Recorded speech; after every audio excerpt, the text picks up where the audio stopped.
राजस्थान की सियासत में इस वक्त सबसे बड़ा सवाल ये नहीं कि अगला चुनाव कब होगा, बल्कि ये है कि कांग्रेस के विभाग प्रकोष्ठों में किस नेता को जगह मिलेगी। करीब 5 साल तक भंग पड़े रहने के बाद जब संगठन ने दोबारा विभाग और प्रकोष्ठ बनाए तो नेताओं की मानो बाढ़ सी आ गई। हालात यह है कि विधायक से लेकर पूर्व मंत्री और यहां तक कि दिग्गज नेता भी जयपुर से दिल्ली तक एडजस्ट होने की जुगत में लगे हुए हैं। असल में कांग्रेस ने संगठन सृजन अभियान के तहत राजस्थान में बूथ लेवल से लेकर प्रदेश लेवल तक नई नियुक्तियां शुरू की। लंबे वक्त से ठप पड़े विभाग प्रकोष्ठों को फिर से सक्रिय किया जा रहा है। इन प्रकोष्ठों का सीधा असर पार्टी के जमीनी ढांचे और चुनावी तैयारी पर पड़ता है। यही वजह है कि हर कोई इसमें अपनी हिस्सेदारी चाहता है। नए बनाए गए विभाग प्रकोष्ठों में कई नेताओं को अहम जिम्मेदारी दी गई। डूंगरपुर से दूसरी बार विधायक बने गणेश घोगरा को कांग्रेस का एसटी विभाग अध्यक्ष बनाया गया। पूर्व कैबिनेट मंत्री ममता भूपेश को एसटी विभाग का अध्यक्ष बनाया गया। तिजारा से विधायक रहे संदीप यादव को सहकारिता विभाग की कमान मिली। सीकर नगर परिषद के पूर्व अध्यक्ष जीवन खान को स्थानीय निकाय प्रकोष्ठ का जिम्मा सौंपा गया। भाजपा छोड़कर कांग्रेस में आए और क्रिकेट से राजनीति तक पहचान बनाने वाले अमीन पठान को खेलकूद प्रकोष्ठ का अध्यक्ष बनाया गया। वहीं मदरसा बोर्ड के पूर्व अध्यक्ष एमडी चौपदार अल्पसंख्यक विभाग के अध्यक्ष बने।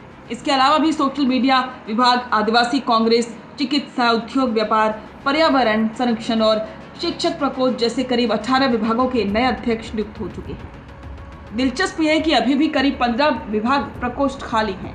इन्हीं पर कब्जा जमाने के लिए लॉबिंग अपने चरम पर है। इनमें किसान एवं खेल, मजदूर कांग्रेस, पूर्व सैनिक विभाग, प्रोफेशनल कांग्रेस, डेटा एनालिटिक्स, सामाजिक न्याय अधिकारिता प्रकोष्ठ और खनन प्रकोष्ठ जैसे विभाग शामिल हैं।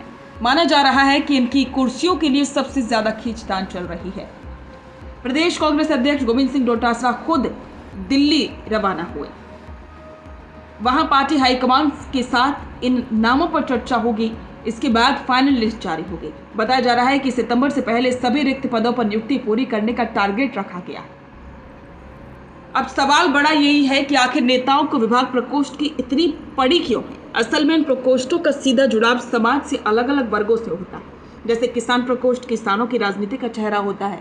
एससी एसटी विभाग सीधे दलित और आदिवासी समाज से जुड़ा रहता है और अल्पसंख्यक और स्थानीय निकाय प्रकोष्ठ भी चुनावी नजरिए से बेहद अहम होते हैं। यानी कि विभाग का अध्यक्ष बनना मतलब है जनता के बीच अपनी पकड़ मजबूत करना और संगठन में अपनी जगह पक्की करना। यही वजह है कि छोटे से छोटा और बड़े से बड़ा नेता इस दौड़ में शामिल है। याद दिला दें कि जुलाई 2020 में जब तत्कालीन डिप्टी सीएम सचिन पायलट ने बगावत की थी, तब पार्टी हाईकमान ने प्रदेश से लेकर ब्लॉक लेवल तक पूरा संगठन भंग कर दिया था। इसी के साथ विभाग प्रकोष्ठ भी भंग कर दिए गए थे। उस समय से अब तक सब कुछ ठप पड़ा था। अब पूरे 5 साल बाद इन्हें सक्रिय किया जा रहा है। पार्टी रणनीतिकार मानते हैं कि निकाय और पंचायत चुनावों से पहले संगठन को मजबूत करना जरूरी है। यही वजह है कि विभाग प्रकोष्ठों की नियुक्तियों को लेकर इतनी तेजी दिखाई जा रही है। इसमें पार्टी को 2 फायदे होंगे। गुटबाजी को कम करने के लिए हर गुट के नेता को कोई ना कोई जिम्मेदारी देकर एडजस्ट किया जा सकेगा। समाज के हर वर्ग में पार्टी का चेहरा और पहुंच मजबूत होगी, जिससे चुनावी जमीन पुख्ता की जा सके। इस बार मजेदार बात यह है कि सिर्फ युवा ही नहीं बल्कि बड़े बड़े दिग्गज नेता भी प्रकोष्ठ की कुर्सी पाने की लाइन में है। आमतौर पर ऐसे पदों को साइडलाइन माना जाता था, लेकिन अब चुनावी माहौल और संगठन सृजन अभियान ने इन्हें बेहद अहम बना दिया है। जसवंत गुर्जर, जो कि कांग्रेस वॉर रूम में इंचार्ज हैं, उनका कहना है कि ये पूरा अभियान हाईकमान के निर्देश पर चल रहा है। उनकी माने तो ये अच्छा संकेत है कि दिग्गज नेता भी प्रकोष्ठों में दिलचस्पी ले रहे हैं। इसका फायदा पार्टी को अगले चुनावों में जरूर मिलेगा।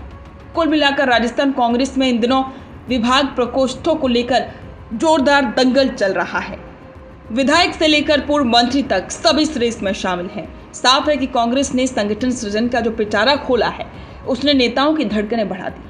अब सबकी नजरें इस बात पर टिकी हैं कि डोटासरा दिल्ली से कौन कौन के नाम लेकर लौटेंगे।